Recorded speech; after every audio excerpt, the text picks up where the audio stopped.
Last night I spoke to the Mayor of Cumberland City Council, Steve Christou. He struck a nerve when he told me that people were skipping meals to get by. People have said get him back. Well, I've done that. Steve Christou joins me, the Mayor of Cumberland City Council again. It takes in 29 suburbs, only one of 8 locked down, which means locked up. Thank you, Mayor, for your time. I just want to ask a couple of other questions. I mean, just quickly, how many that you know haven't been able to get the vaccine or access to so-called government payments? Plenty of people. Too many to count, Alan. Every day I'm inundated with people that say, Steve, I just want to get back to work, and when I try to get the vaccine, I can't get it, or there's a wait. And they're pretty upset because a lot of the construction workers feel that a gun's been put to their head and making them get their vaccine. It's scenes out of a communist dictatorship, Alan, and it's not on. I've had people crying, saying we are being forced to take the vaccine because we need to go back to work. Now, don't get me wrong, I'm not an anti-vaxxer. I've had both my jabs. However, it should be a choice, and they shouldn't be forced to take a vaccine just to earn a living for their families. And again, these local state members are doing nothing then complain to local media about an active representative like myself trying to shut me down. And I won't be shut down, and I'm going to stand up for these people that are going hungry and can't pay the bills every day, because it's the right thing to do as an elected representative, not hide underneath your bed. Absolutely. And look, Steve, families with children.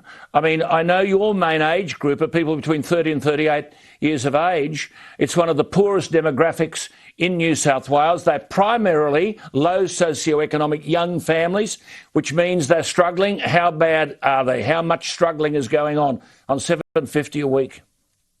Oh, enormous, Alan. Only last week I wrote to the Health Minister advocating that he provide more pop-up health clinics. I'm really concerned for the health of not only our residents, but in particularly our young ones, our teenagers, which you mentioned before, are going through their higher school certificate or other exams at school. This is a testing time in their lives, and to have the pressures they're under, being locked down now for close to 7 weeks.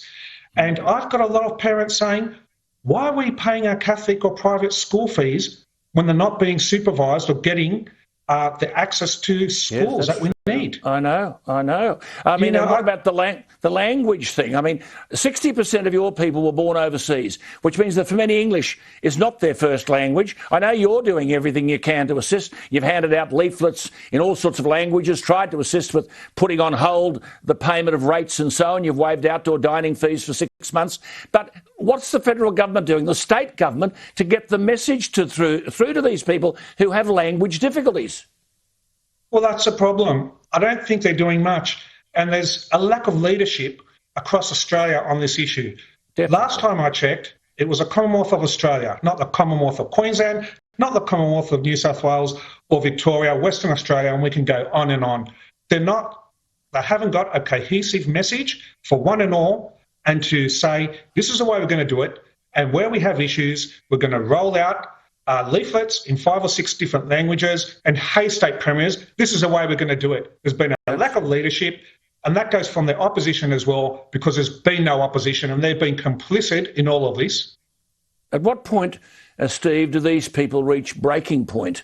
I mean, or have they already hit breaking point? If this goes on any longer, they'll reach absolute desperation, surely. I mean, I'm getting letters, dreadful. People are crying in their writing to me. Alan, people are already at breaking point. Every day I roll up to the office and we're inundated with phone calls with heartbreaking issues. We can't afford to pay the rent. We're missing meals, as I mentioned last night. It's seriously depressing. And as an elected representative, all you can do is roll up your sleeves, hold people to account, regardless of who it is, and come on to shows like yourself or other media and advocate heavily for the people you represent, because Absolutely. It is seriously depressing. Well, that's why I'm talking to you. Just before you go, Berejiklian and co say every day, we understand. How many of your people believe that these people understand? They don't believe them at all.